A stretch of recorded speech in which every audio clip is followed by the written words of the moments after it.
My name is Bailey and I'm a 24-year-old girl. I recently moved into an apartment because of some neighbour problems I had. I'll try to keep this short. He was in his mid-40s and every time when I was going to work, I'd notice him staring at me through his window as I'd walk to my car. And then it happened like clockwork. Every time I went out to the car, he would stare at me through the window. His antics progressed and one night it got even weirder because as I was falling asleep, I heard someone buzz my room from the vestibule.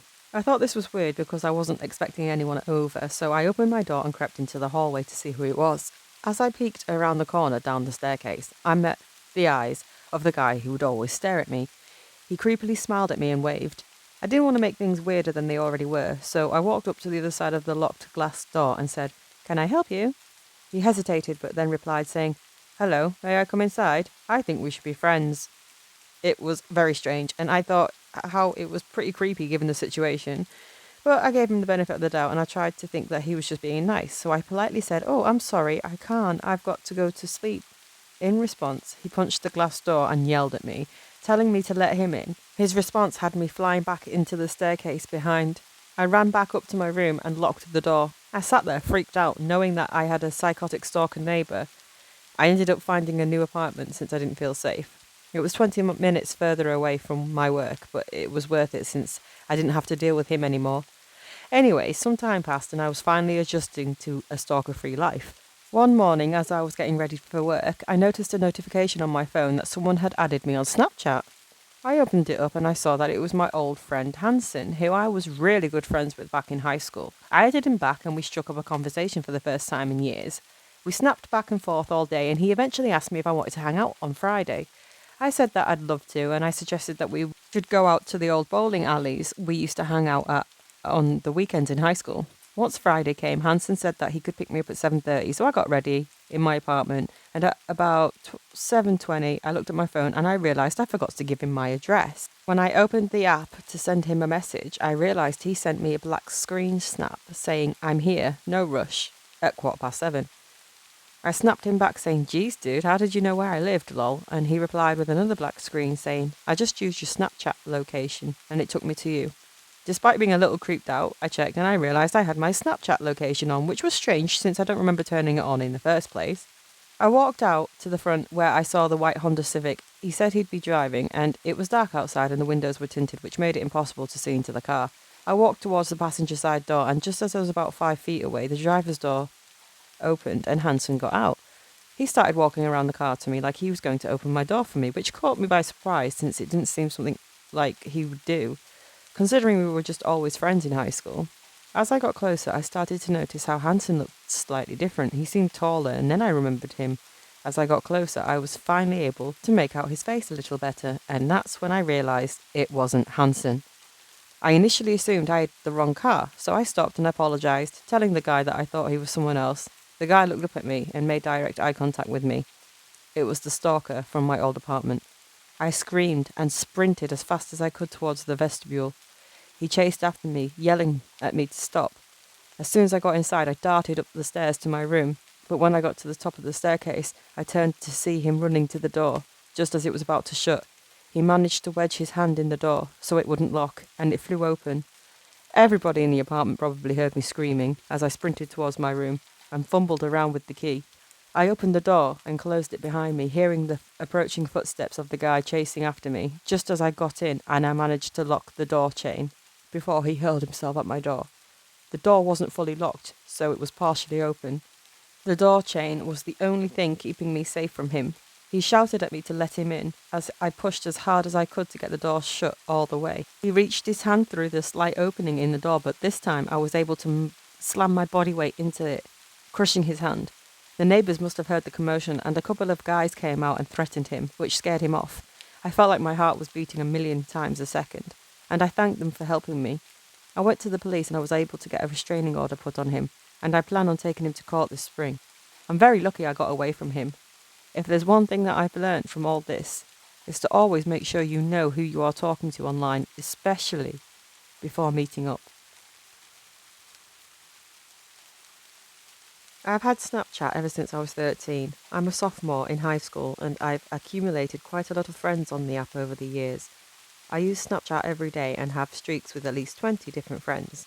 For those who don't know, a streak on Snapchat is when you and another person consecutively send pictures or videos to each other at least once every 24 hours for a consecutive amount of days.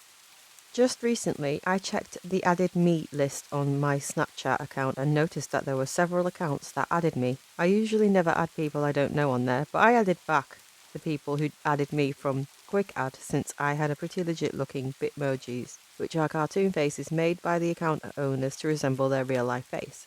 They also had mutual friends, which means some of my friends on Snapchat have added them as well. I added about 5 or 6 accounts back and went on with my day. Snapchat also has this setting where you can make your location public to your friends, so you can always see if any of your friends are near you if you go somewhere. I've kept this setting turned on since most of my friends had theirs turned on. Anyway, a few days went by and I never talked to any of these new friends on the app. Later that week, I got home from soccer practice and I received a snap from one of my new friends that I added back named Jake. He sent me a random picture of a road which looked like he took while he was driving a car. It was a little strange and out of the ordinary, but I sent him a picture back of the textbook I had opened on my desk, since I was working on homework. My first instinct was not to reply, but I didn't want to come across as a jerk and leave them unopened. He replied almost instantly, but I decided I'd wait a couple of hours to reply, since it felt kind of awkward.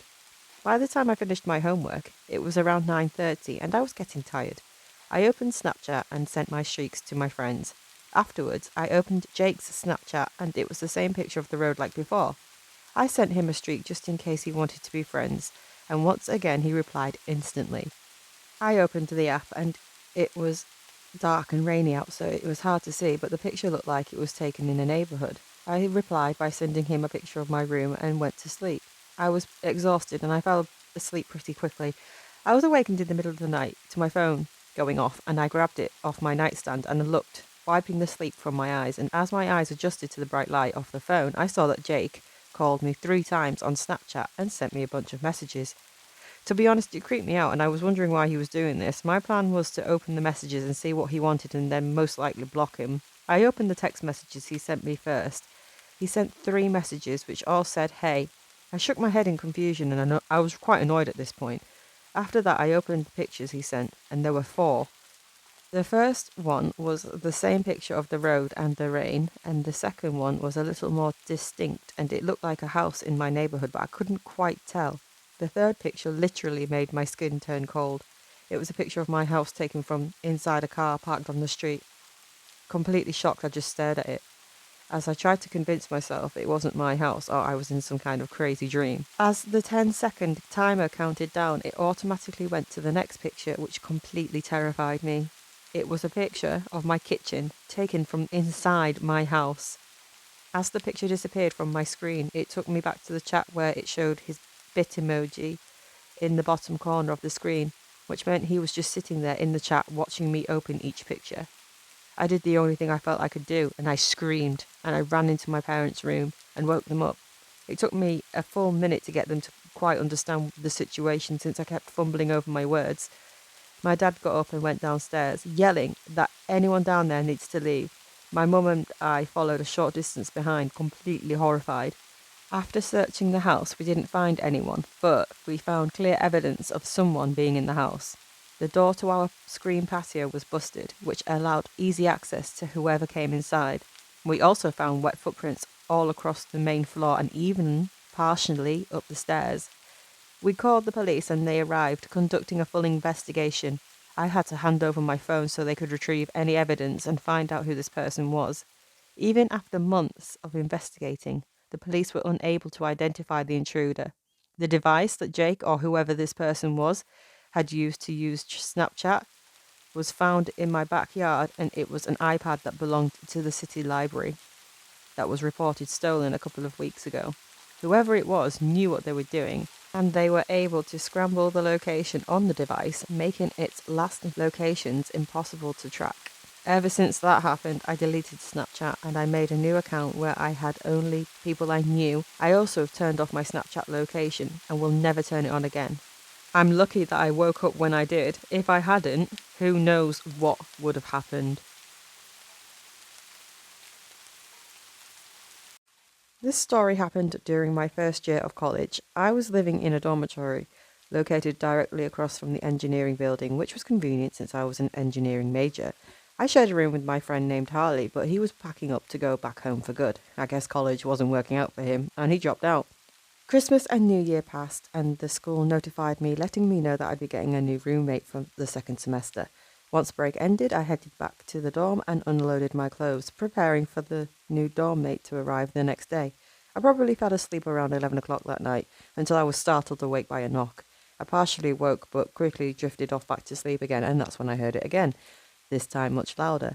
I got up and walked to the door, where I looked through the peephole to see a guy standing there. I opened the door and groggily said, "Hi, can I help you?" And the stranger replied, "Hi, I'm Ricky. This is my dorm." "Oh," I said, "I thought you weren't coming until tomorrow." He ignored me and walked right past me into the dorm. It felt pretty awkward and uncomfortable being in the room with a stranger. He gave off weird vibes, but I try to never judge a book by its cover. Some time passed, and as he got settled, I said, "I'm going to bed. Good night," and I went back to my room. As I laid down, I noticed that someone named Emmy added me on Snapchat. I didn't know anyone named Emmy, so I looked her up on Instagram to see if it was a legitimate account. I found an account with the same username that had over 1,000 followers and my college's name in the bio. The account was private, but it looked pretty legit. I assumed that Emmy was probably a mutual friend or something, so I added her back. The next morning, I woke up to my alarm clock to see that I had 2 Snapchats from her. I opened them up. One was a picture of the main campus building, and the other was a text saying, "Hey." I responded back saying, "Hey, what's up?" And to my surprise, she instantly opened the snap and replied. We chatted on and off throughout the day, and she seemed like a cool person. She asked a lot about my life, like what I'm studying and what kind of music I like. We seemed to get along pretty well. Anyways, I got home later that night, and I continued to get some strange vibes from this Ricky. As soon as I walked through the door, I heard the door to Ricky's room slam shut. I didn't understand what his deal was, but I just wrote it off as him being shy. I walked into the room and got myself ready for bed.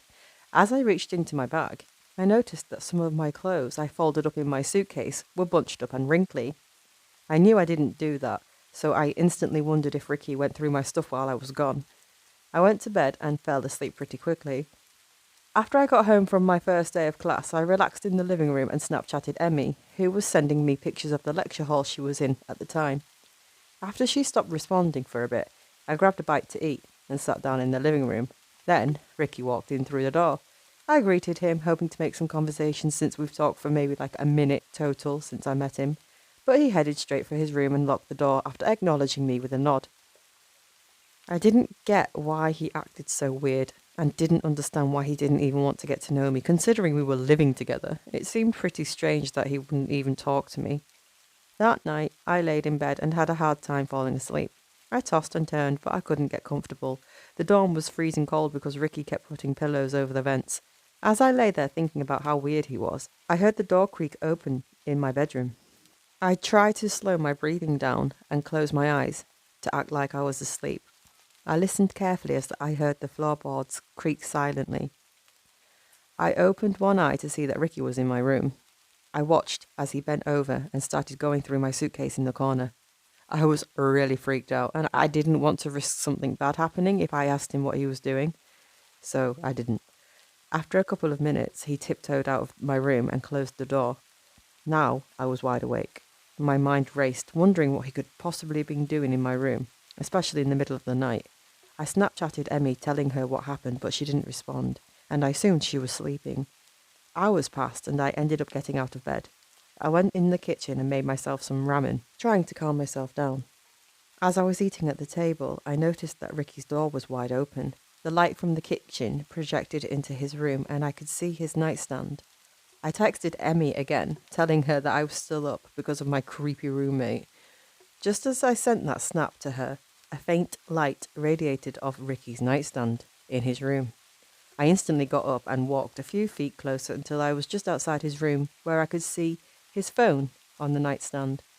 I slowly crept into his room and grabbed it off the nightstand and took it back outside to the living room area, where I sat back down and I tapped on the screen. As it lit up, I felt my blood run cold. I read the screen to see that there were 2 Snapchat notifications, both from me.